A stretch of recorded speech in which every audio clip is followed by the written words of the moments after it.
G'day, this is Elphie Coyle from elphie.com.au. I'm just talking here today with Neville Christie from nevillechristie.com and ceomentor.com. So welcome, Neville. Oh, hi Elphie, how are you? I'm doing well. So I'm just meeting with you today to have a brief chat about a couple of topics. And the first one is that there's a bunch of special reasons you have for studying as a business therapist. So could you cover a couple of those for us? Yes, becoming a counsellor business therapist wasn't something I planned to be as a serial entrepreneur, but when my wife and I adopted our son Anthony, it ended up that he had a very serious mental illness of paranoid schizophrenia. So as his illness deteriorated, I found I had a very good reason and motivation to actually study the dark side of human behaviour and to learn a number of techniques of changing not only just the style and the substance of human behaviour but also the shadow. And I learnt in that whole process that our shadow contains not only some pretty dark and dirty and beautiful demons, to keep the alliteration going, but lots of rich treasures and potential. So the study I did was in Gestalt therapy, which is a very action-oriented change behaviour therapy, and it can't put labels on people. So if someone came to me and said, you know, do I have da-da-da-da, I wouldn't have a clue. And it's about wellness. So although I've never practiced in that, I use it a great deal in my business mentoring and my role as a chairman. So it's been great for me, and I hope great for the people I work with. Fantastic. And so could you say a little bit more about the shadow? Because a lot of people will see that as being a negative thing and something that's not to be looked at or just to be avoided at all costs. Yes, well, I guess, yes, I think that's right. I think a lot of people, the word shadow has a connotation of dark and dirty and devious. And I guess Freud started that because he tended to believe that in the shadow, in the unconscious, was all the repressed and devious things we didn't want to deal with.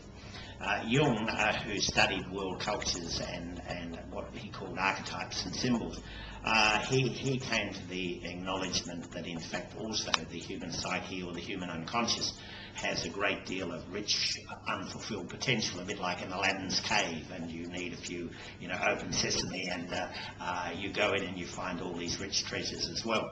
And a lot of the inner work I've done on myself has convinced me of both, that the shadow, the unconscious, is a treasure trove of riches, but there are some dragons and some demons in there, that are what we might call unfinished business. They need to be dealt with. Fantastic.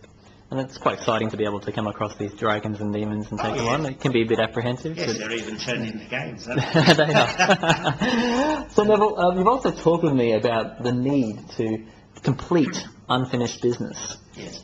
So you say a little bit more about that? Yes. Unfinished business is all those issues in our life about relationships, about habits, about attitudes, about things that have gone wrong, and for whatever reason we haven't finished. For example, for the first 40 years of our lives, we tend to be dealing with issues that are incomplete in our relationships with our parents and our parenting and things that we learned. And the issue with unfinished business, that is, a relationship where there is an issue that we haven't fixed or dealt with, the trouble with that is that it leads to a type of neurosis or a type of psychological or spiritual unwellness.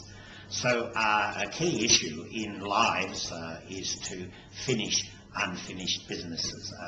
Joan Rivers, I think it was, I'm not sure, the comedian used to say, don't go to bed and sulk, stand up and fight, stay up and fight, and that's very good advice. Finish the unfinished business. So first of all, in our personal lives, in order to avoid wellness and become weller as human beings, we need to find that unfinished business and deal with it.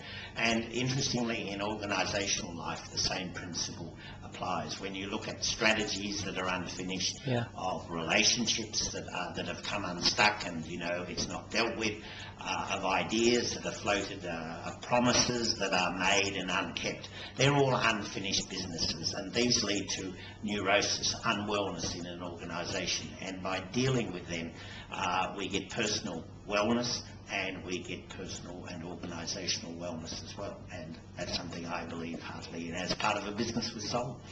Fantastic. Well, thanks a lot for your time today, Neville, and sharing these concepts with us. My pleasure. So if anyone wants to find out more or discover more about you or some of the things that you've been talking about, where can they find that? Well, they can do three things. They can go to nevillechristie.com, where there's my background, or ceomentor.com, which is a resource-rich site about how to grow you, others, and your business. Or I'm always happy to get a phone call, Melbourne 0420 978 932. Fantastic. So once again, this is Neville Christie from nevillechristie.com and ceomentor.com. Don't forget to get that in, Elphie. Yep. And meeting with myself, Elphie, from Elphie at elphie.com.au. That's ELPHIE at elphie.com.au. And thanks again, Neville, and we'll see you next time. Yes, thanks, Elphie.